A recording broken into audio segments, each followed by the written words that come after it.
Europe 1, Europa 1, en direct de Rio, bem-vindo ao Rio de Janeiro. Thomas Soto.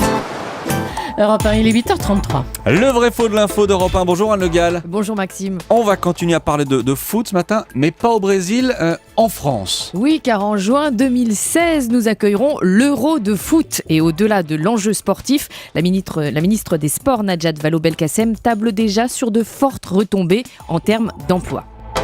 Pour l'Euro 2016, c'est un travail qui est déjà en cours, dès maintenant, c'est dans 2 ans, mais c'est dès maintenant.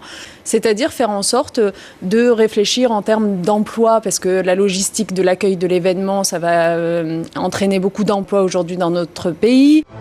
Alors, quand Najat Vallaud-Belkacem affirme que l'Euro 2016 va créer beaucoup d'emplois en France, est-ce qu'on peut déjà dire ça? C'est vrai ou c'est faux? C'est vrai que cette compétition va créer plusieurs milliers d'emplois. Alors on laisse de côté les postes qui apparaîtront au moment de la compétition dans l'hôtellerie, le commerce ou le tourisme, car c'est de l'emploi temporaire.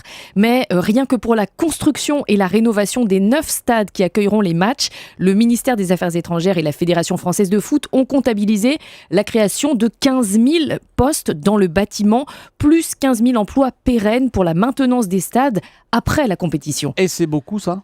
Alors, c'est beaucoup moins que pour le Brésil actuellement, qui table sur 300 000 postes permanents créés grâce au mondial. Mais bon, ce ne sont pas les mêmes infrastructures de départ. En fait, pour l'Euro 2016 en France, on devrait créer au total à peu près le même nombre d'emplois que pour l'Euro 2008 en Suisse et en Autriche. Alors, beaucoup par beaucoup, chacun placera le curseur.